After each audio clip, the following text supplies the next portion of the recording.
Salvation comes from my one self, its thoughts are mine to use. Salvation comes from my one self, its thoughts are mine to use. Hello, I'm Willie from the Ozarks, and we're ready for Lesson 96 in A Course in Miracles Workbook for Students here on April the 6th of 2023. Salvation comes from my one self. Its thoughts are mine to use. Salvation comes from my one self. Although you are one self, you experience yourself as two, as both good and evil, loving and hating, mind and body. This sense of being split into opposites induces feelings of acute and constant conflict. This sense of being split into opposites induces feelings of acute and constant conflict and leads to frantic attempts to reconcile the contradictory aspects of this self-perception. You have sought many such solutions. None of them has worked. The opposites you see in you will never be compatible, but one exists. The fact that truth and illusion cannot be reconciled no matter how you try, what means you use, or where you see the problem, must be accepted if you would be saved. Oh, let's listen to that again. The fact that truth and illusion cannot be reconciled no matter how you try, what means you use, and where you see the problem, must be accepted if you would be saved. Until you have accepted this, you will attempt endless lists of goals you cannot reach, a senseless series of expenditures of time and effort, hopefulness and doubt, each one as futile as the one before, failing as the next one surely will. Problems that have no meaning cannot be resolved within the framework they are set. Two selves in conflict could not be resolved, and good and evil have no meeting place. The self you made can never be yourself, nor can yourself be split in two, and still be what it is and must forever be. Remember, we are as God created us. A mind and body cannot both exist. Make no attempt to reconcile the two, for one denies the other can be real. If you are physical, your mind is gone from your self-concept, for it has no place in which it could be really part of you. If you are spirit, then the body must be meaningless to your reality. Spirit makes use of mind as means to find its self-expression. Spirit makes use of mind as means to find its self-expression. And the mind which serves the Spirit is at peace and filled with joy. That's what we want, isn't it? Its power comes from Spirit, and it is fulfilling happily its function here. Yet mind can also see itself divorced from Spirit and perceive itself within a body it confuses with itself. Without its function, then, it has no peace, and happiness is alien to its thoughts. Yet mind apart from Spirit cannot think. It has denied its source of strength and sees itself as helpless, limited, and weak. Dissociated from its function now, it thinks it is alone and separate, attacked by armies massed against itself, and hiding in the body's frail support. Now must it reconcile unlike with like, for this is what it thinks that it is for. Waste no more time on this. Who can resolve the senseless conflicts which a dream presents? What could the resolution mean in truth? What purpose could it serve? What is it for? Salvation cannot make illusions real and solve a problem that does not exist. Perhaps you hope it can, yet would you have God's plan for the release of his dear Son bring pain to him and fail to set him free? Yourself retains its thoughts, and they remain within your mind and in the mind of God. That's the holy self, the capital S self. Yourself retains its thoughts, and they remain within your mind and in the mind of God. The Holy Spirit holds salvation in your mind and offers it the way to peace. Salvation is a thought you share with God, because His voice accepted it for you and answered in your name that it was done. Thus is salvation kept among the thoughts yourself holds dear and cherishes for you. We will attempt today to find this thought, whose presence in your mind is guaranteed by Him who speaks to you from your one self. Our hourly 5-minute practicing will be a search for Him within your mind. Our hourly 5-minute practicing will be a search for Him within your mind. Salvation comes from this one self through Him, who is the bridge between your mind and it. Wait patiently and let Him speak to you about yourself and what your mind can do, restored to it and free to serve its will. Begin by saying this: salvation comes from my one self. Its thoughts are mine to use. Then seek its thoughts and claim them as your own. These are your own real thoughts you have denied, and let your mind go wandering in a world of dreams to find illusions in their place. Here are your thoughts, the only ones you have. Salvation is among them. Find them.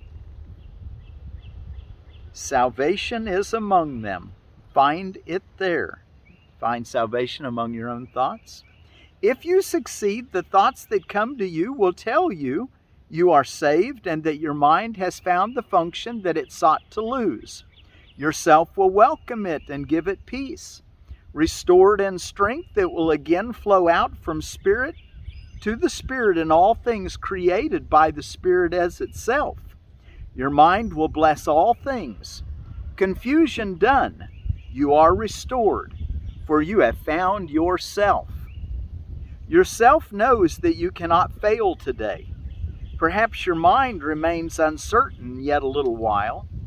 Be not dismayed by this. The joy yourself experiences, it will save for you, and it will yet be yours in full awareness.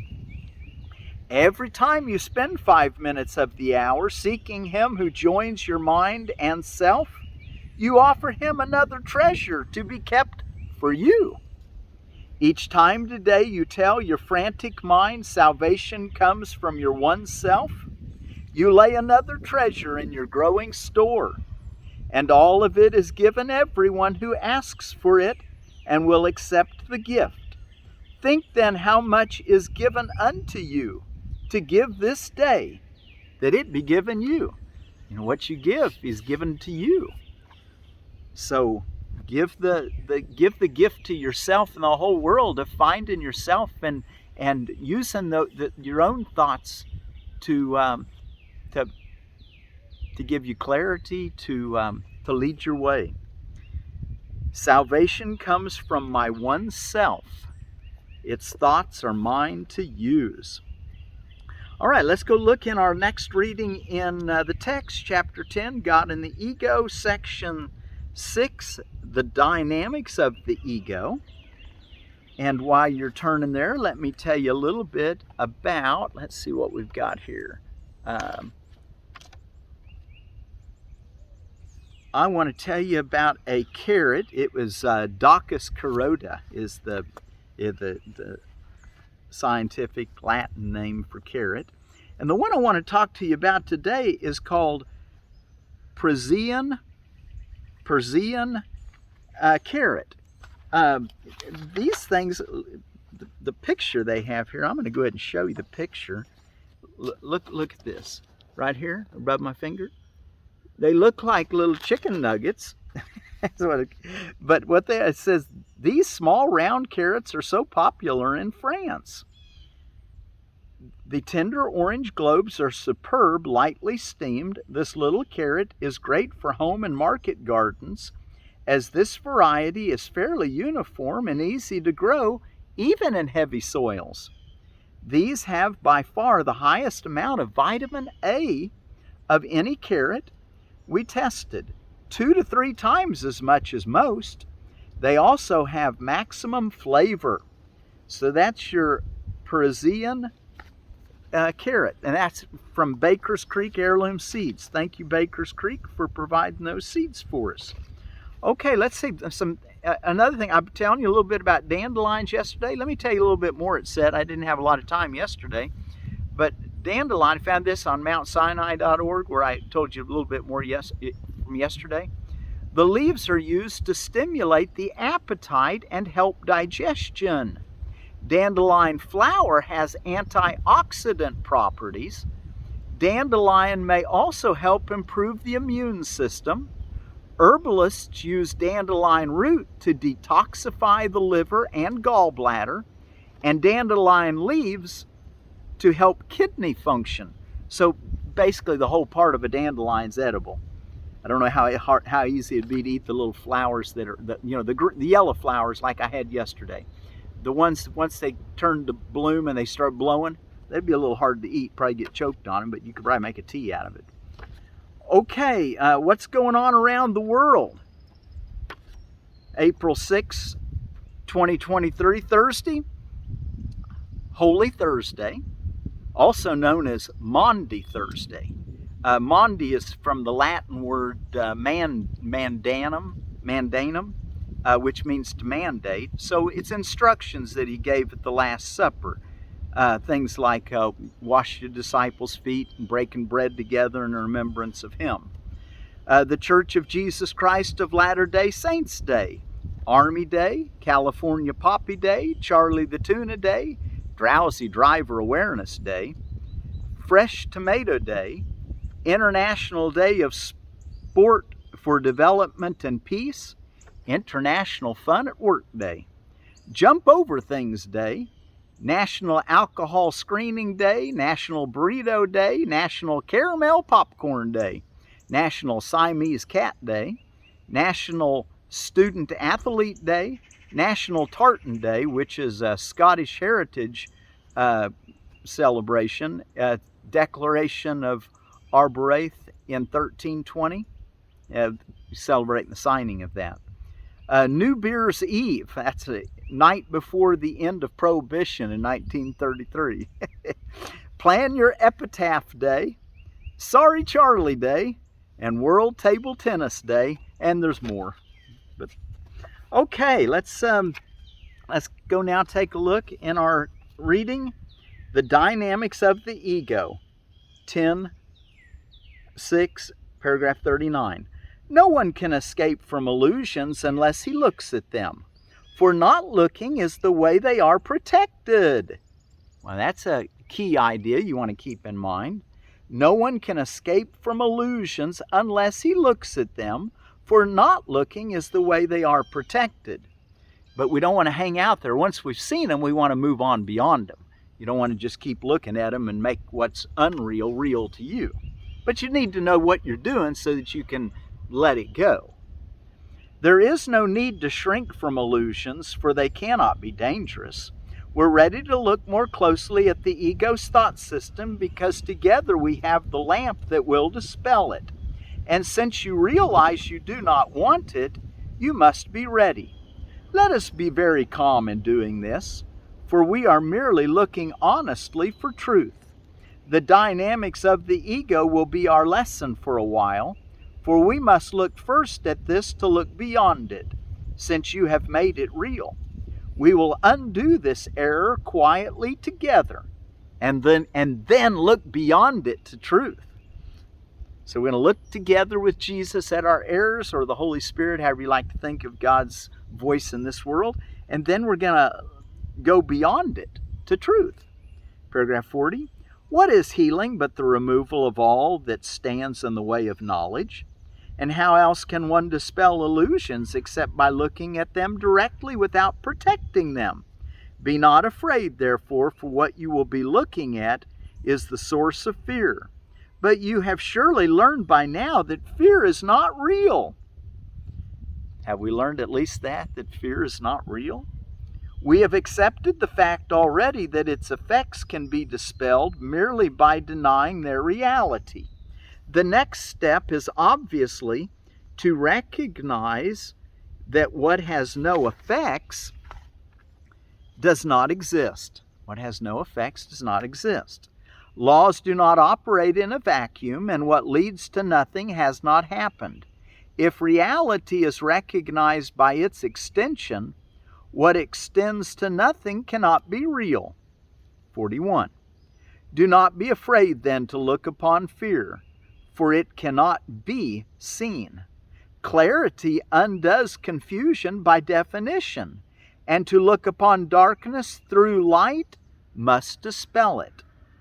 Let us begin this lesson in ego dynamics, he puts that in quotes, by understanding that the term itself does not mean anything. Ego dynamics doesn't mean anything. In fact, it contains exactly the contradiction in terms which makes it meaningless. Dynamics implies the power to do something, and the whole separation fallacy lies in the belief that the ego has power to do anything. The ego is fearful to you because you believe this. Yet the truth is very simple. And here's the truth that's very simple. All power is of God. What is not of Him has no power to do anything. Let's just keep that in mind. All power is of God. What is not of Him has no power to do anything. 43. We'll throw that into our song at the end today. When we look at the ego, then, we are not considering dynamics but delusions. We can surely regard a delusional system without fear, for it cannot have any effects if its source is not true. Fear becomes more obviously inappropriate if one recognizes the ego's goal, which is so clearly senseless that any effort exerted on its behalf is necessarily expended on nothing. The ego's goal is quite explicitly ego autonomy. From the beginning, then, its purpose is to be separate, sufficient unto itself, and independent of any power except its own. This is why it is the symbol of separation. Good understanding of why we have the authority problem. Who we're going to honor, God or the ego. Every idea has a purpose, and the purpose is always the natural extension of what it is. Everything that stems from the ego is the natural outcome of its central belief, and the way to undo its results is merely to recognize that their source is not natural, being out of accord with your true nature. We once said that to will contrary to God is wishful thinking and not real willing. His will is one because the extension of His will cannot be unlike itself. The real conflict you experience then is between the ego's idle wishes and the will of God, which you share. Can this be a real conflict? 45. Yours is the independence of creation, not of autonomy. Your whole creative function lies in your complete dependence on God, whose function He shares with you. By His willingness to share it, He became as dependent on you as you are on Him. Do not ascribe the ego's arrogance to Him, who wills not to be independent of you. He has included you in His autonomy. Can you believe that autonomy is meaningful apart from Him? The belief in ego autonomy is costing you the knowledge of your dependence on God, in which your freedom lies. The ego sees all dependency as threatening and has twisted even your longing for God into a means of establishing itself. But do not be deceived by its interpretation of your conflict,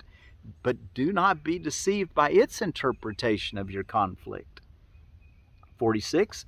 The ego always attacks on behalf of separation, believing it has the power to do this. It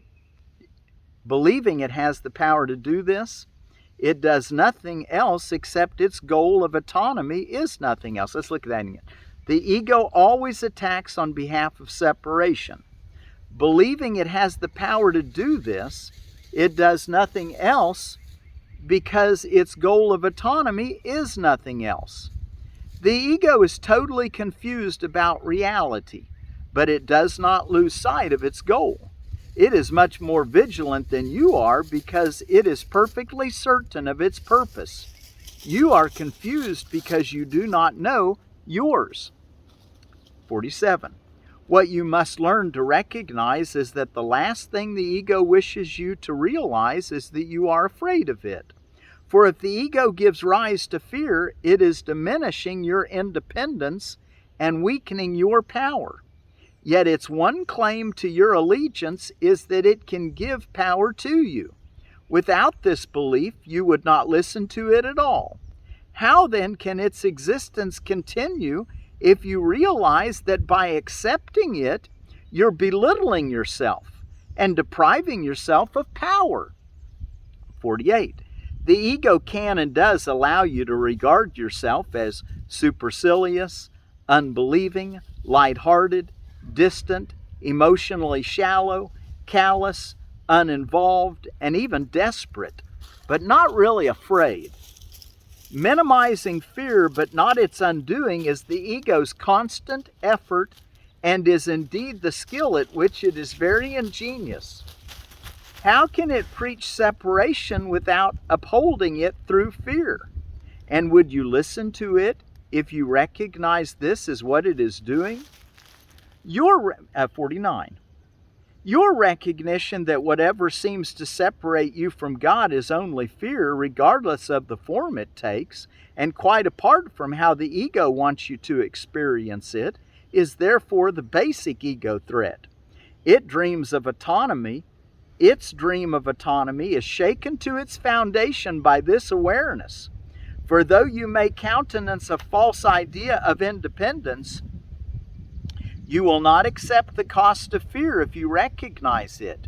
Yet this is the cost, and the ego cannot minimize it. For if you overlook love, you are overlooking yourself, and you must fear unreality because you have denied yourself.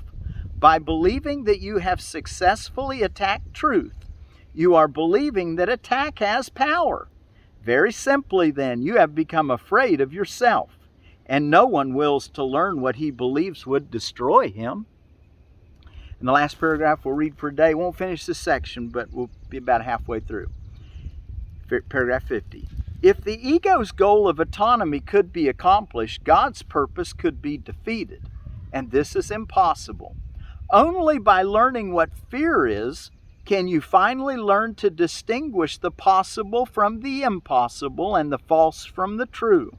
According to the ego's teaching, its goal can be accomplished and God's purpose cannot. According to the Holy Spirit's teaching, only God's purpose is accomplished, and it is already accomplished. Okay.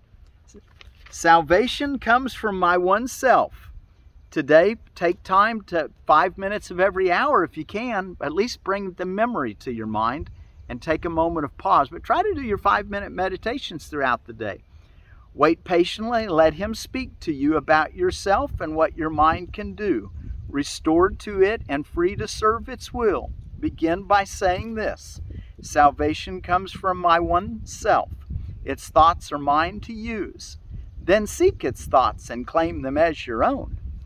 Every time you spend 5 minutes of the hour seeking Him who joins your mind and self, you offer Him another treasure to be kept. Each time today you tell your frantic mind salvation comes from your one self, you lay another treasure in your growing store. And all of it is given everyone who asks for it and will accept the gift. Think then how much is given unto you to give this day, that it be given you. Okay, let us close with our song today. My salvation comes from my one self. Its thoughts are mine to use.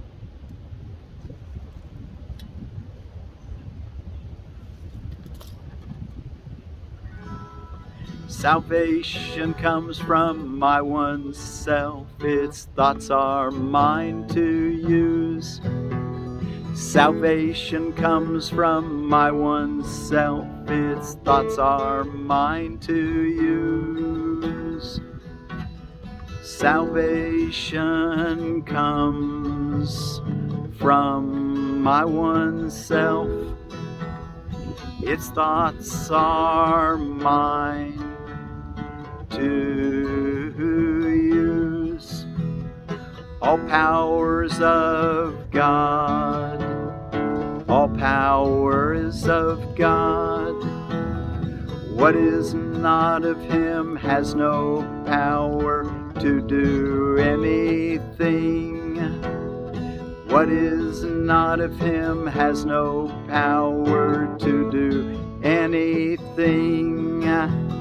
Salvation comes from my one self, and its thoughts are mine to use. Salvation comes from my one self. Its thoughts are mine to use. Salvation comes from my one self. Its thoughts are mine to use. All power is of God. All power is of God. What is not of him has no power to do anything. All power is of God. All power is of God. What is not of him has no power to do anything.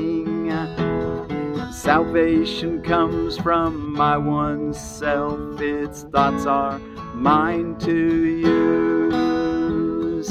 Salvation comes from my one self. Its thoughts are mine to use. Salvation comes from my one self. Its thoughts are mine to use.